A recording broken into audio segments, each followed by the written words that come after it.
Haga was horrified to discover that the girl who was supposed to have died was appearing again. He had witnessed her death with his own eyes, and even the body was completely incinerated. If the girl had turned into ashes, then who was this living person in front of him? This is currently the biggest plot twist in the July new anime series, and its truth will surely shock you. The girl, Nicola, was born in a secluded rural village. Although life was not wealthy, it was stable enough every day. However, the mundane daily life changed that day. The sky gradually darkened, and vibrations kept coming from the distance. By the time Nicola regained her senses, what appeared before her were two gigantic dragons. These were originally mild-mannered tribes that roamed the deep mountains, but for some reason, they had moved near the village. Worse still, the originally gentle Homo dragons began attacking humans. The country girl had never seen such a grand scene and was so frightened that she couldn't move. Just as she was about to be crushed under the dragon's feet, a large hand firmly grabbed her ankle. The owner of the hand told Nicola not to move while speaking words she couldn't understand, seemingly about a safe zone. Nicola had no choice but to pray to the heavens. Not only was the girl scared, but the large hand holding her was also trembling. Fortunately, they were very lucky. The Homo dragons actually ignored them until the group had gone far away. It was only then that the owner of the hand appeared. Haga was covered in camouflage weeds and was very sturdy, but soon Nicola noticed a discrepancy. Compared to the man's sturdy physique, her savior's personality seemed quite weak. Later, Nicola was taken by Haga to a tent where he kindly bandaged her ankle. All this made Nicola very curious about the man's identity. She gathered her courage to ask his name, but received only a vague answer. He said he was here to observe the dragons up close. Nicola had never heard of such a job. Before she could ask more, another massive vibration interrupted her. When the two emerged, they discovered that the Homo dragon had returned. Stranger still, the dragon was continuously ramming into the mountain. Haga, seeing this for the first time, quickly took out a piece of paper and began to record, muttering some strange phrases about a monster stuck here. The next day, Nicola, who works at an inn, inquired about the man's identity, and soon she got her answer. The elderly villagers told her that such people are known as the King Seekers, a direct unit under the king. Their duty is to travel around recording various anomalies, and each of them is one in 10,000 elites. Hearing what the villagers said, Nicola recalled the man's appearance.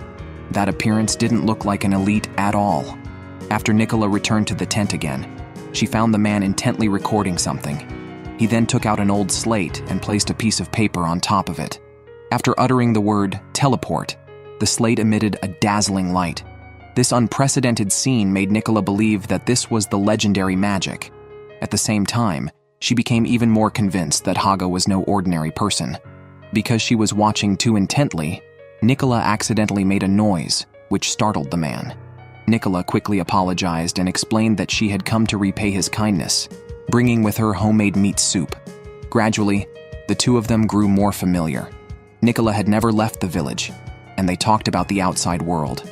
Time flew by, and it was evening before they knew it. Suddenly, the vibrations appeared again, as if the dragon tribe was attacking once more. Haga started speaking in strange phrases again, saying, "I got so caught up in our conversation that I forgot the time." It seemed that Haga had known that the dragon tribe would attack the village.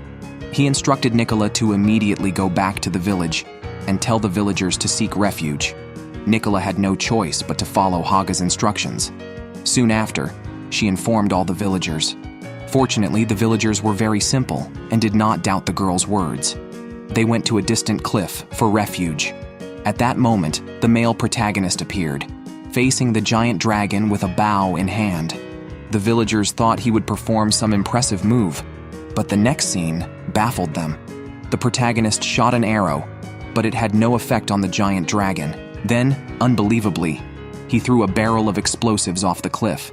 As the dragon roared in fright, the protagonist calmly shot another arrow, followed by another barrel drop. He repeated these simple actions, and even the villagers began to discuss this unadorned combo. After 2.5 hours, the protagonist had still not killed the giant dragon, and the explosives were placed farther and farther away. At this rate, they couldn't harm the dragon. Suddenly, Nicola's voice interrupted the protagonist's thoughts. She had gathered the villagers, and each of them carried a barrel of explosives. With the villagers' help, the protagonist finally managed to defeat the dragon by scraping. The residents celebrated joyfully, but the protagonist remained expressionless. At that moment, Nicola approached the protagonist. The scene of him fighting the dragon alone was deeply etched in her mind. She firmly requested to accompany him, but he decisively refused her request. The next moment, the girl spontaneously combusted, but Haga remained indifferent. He could only helplessly apologize. The village could not escape a total reduction to ashes. Then, one by one, the villagers also began to burn. Haga kept talking to himself in words Nicola couldn't understand. It turned out that Haga's real job was to investigate glitches in the game and then report them, essentially working as a debugger. He watched helplessly as his hands trembled and looked at the ashes left from the girl's combustion. It turned out that this world wasn't real. It was all just a game. King's Quester Online, a fully immersive VR game. The protagonist and his 4 friends, as testers, were allowed early access to test the game. Their task was to identify and report any unresolved bugs in the game. Initially, everyone was excited when they entered the game, but soon they could no longer feel joyful. Living in this place, they seemed unable to perceive the concept of time. Worse still, they accidentally discovered that they couldn't exit the game. About a year passed, and only the timid protagonist remained unharmed. He firmly believed that by diligently working and continuously reporting game bugs, he would eventually be able to leave the game. One day, hearing some noise outside, he took a candle to investigate, thinking it might be one of his former companions. To his surprise, it was Nicola. But who was the little girl who combusted earlier? Could she also be a glitch?